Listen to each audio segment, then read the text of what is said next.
Greetings, peasants. I'm Lord Helseth, and we're gonna go through something that you guys do a lot wrong and that I do very right.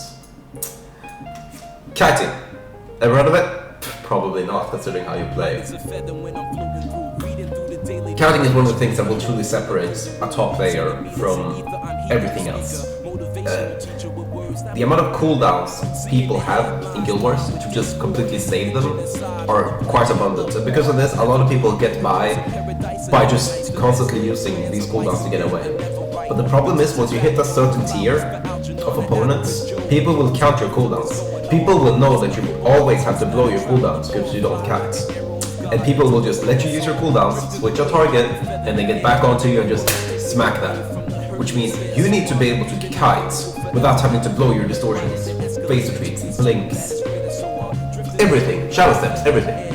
The same applies to Guardians. If you can reset more proper without having to blow your shelter or all that stuff, that means you can use your cooldowns, your shouts, all that stuff, you can use it for your allies. There's so much reset power in some classes, warrior and all that people miss out on the many ways you can reset and kite. And it's a real huge shame, because the strength of the class isn't shown. So I figured I'd make a video teaching y'all plebs some of the differences between peasants and kings.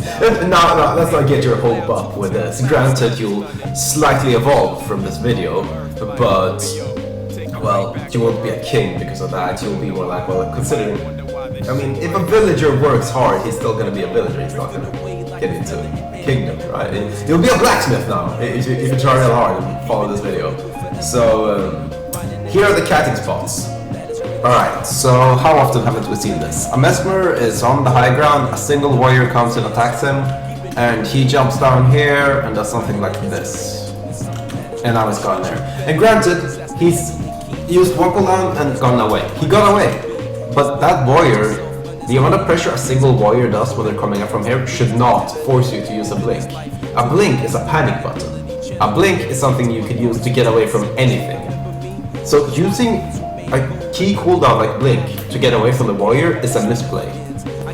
So what else could have been done here? Well, there are many ways. For example, there's a trick kite you can do, which is you pretend you're jumping down and then you're actually faking the jump. Here on waterfall, for example, you have this. And then you jump back up here. Many times the warrior will follow you. And even if it doesn't, just jumping down here is still a kite. At this point, there's a ton of classes that have trouble attacking here. If you're a sword dagger thief, then this can really screw you over. And moreover, just jumping here. And here you have a much cheaper cooldown to get back up. If you could just use your phase retreat here, it's much cheaper than using blink. And you've made the warrior jump down after you, and now he has to walk up again. Another option, again, using phase retreats as the cooldown instead of blink, is if you jump down, phase retreat forward real quick, and then you can jump up here. Now this position is one which puts you in line of sight, so a lot of projectiles here will no longer work. Furthermore, you can jump over here, and now you've effectively reset the position yet again, and this is also the position we're going to continue in here then. Now, if you're being attacked here, yet again, a lot of people do the mistake of blinking up. Instead of wasting your blink, see the productive ways we can kite here. Now, so somebody's running up against you, typical scenario. You can run up here, and we have this jump that we've already seen. We can jump back on it, and we can jump back and forth. Along with this, we also have a phase retreat here. This whole space is a really good space for the mesmer. Furthermore, jumping here, so many spots. These are very cheap alternatives that won't cost you a dime in terms of cooldown. And during this time, your team will have given you a target and you can keep casting your phantasms, your shatters, your everything. And you're gonna keep doing damage while your opponent is trying to chase you. And when they start actually hitting you with some real things that are unavoidable, you have your distort, you have your decoy, and you have everything ready for it. Switch it up and take a look at Quarry, shall we? Now, Quarry is a spot for absolutely crazy kiting potential, and let's take a look at an example already. So, just like before, you're being attacked by some warrior who's coming after you. Already, the most common position, as always, is that people jump down and blink here. Meanwhile, what they could do is jump dodge here, for example. And now you have this entire pattern to run around. Now, if the warrior follows you, you could just keep troll jumping around. And this is a spot where the warrior can effectively not pressure you at all. There's many more good spots. For example, continuing, if he attacks you, you're running here, we phase retreat, now we can jump up here. And this is a spot that completely cripples Sword Dagger Thief, since their spin just throws them off completely. And you're also semi-line of sighting here towards so many things as well, completely nullifying any pressure. So let's switch up the perspective, shall we? And take a look at, let's say you're a guardian or a warrior and you're on the point. Now, as always, you're just standing and bunkering the point and you're starting to take some pressure. Now, what are the ways you can kite here? Well, we already saw the previous examples and they work perfectly fine. Moreover, you have the line of sight in here, which I believe is the most used one, but not even close to the best one. We have this spot, which is highly underutilized. You could jump up here and you're already above him. And this is a spot where you can easily reset yourself. You'll be fine. Nothing can teleport up to you here, and you have this spot where you can keep jumping around and you'll be resetting in no time. During this time, you've alleviated pressure off yourself and they have to switch onto a target on midpoints. And there's the Mesmer specific kite of using phase retreat. If you're on this high ground, you can easily jump down and phase retreat back up again. Avoid using your blink, your decoy, and all this stuff, and you'll be just fine surviving and pressuring in the team fights. Finally, let's cover Graveyard. Now, we've all seen how much this map can snowball once you lose mid.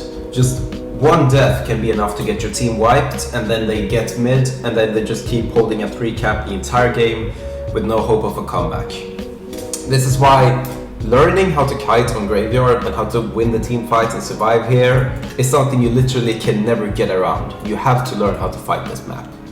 And if you see these tombstones, you can kite using them, for an example. And this alone will allow you to cover so much more ground than instead of just running around the point, which a lot of people tend to do.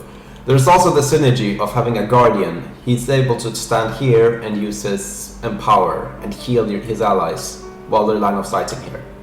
And there's so much more ways you can kite along this path without having to use your key cooldowns. Let's take a look at some more once I got my phase retreat back up. There's this rock, which I'm sure people have seen me use a lot.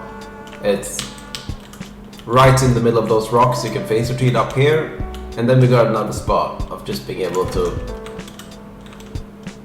Phase retreat is very strong here. And even if you don't have phase retreat, let's say you're playing with sword, there's a lot of cool kiting tricks you can do here too.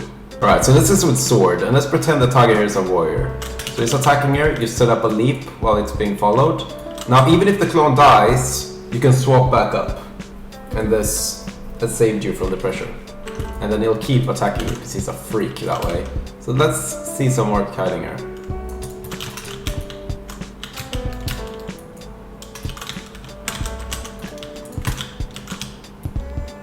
And this is some of the way you can alleviate all the pressure.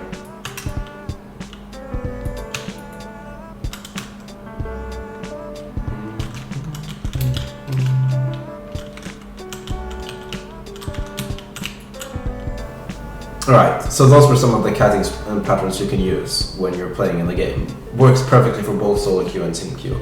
Now, make sure you practice them and keep in mind that those weren't even almost all of them. It's not even close. Find as many creative ways to move as possible. Always keep in mind what kind of abilities your opponents might have. If it's a necromancer, you need a lot of line of sight. You need to be able to space away from a wall for a bit, because otherwise the AoE will hit you. If it's a Sword Dagger Thief, for example, you need to know that their lacerating strike and all that, their movement skills, they'll move in the weird circle patterns, which means if you stand in narrow edges, they'll fall down. The same applies to warriors, not being able to use projectiles with their bow, and their AoE being scary when you're on a rock, for example.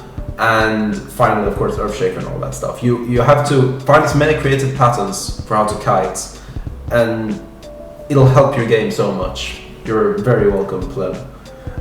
There's always going to be a difference between peasants and kings, and I told y'all I'd make a video. Just took me a couple of years to do it.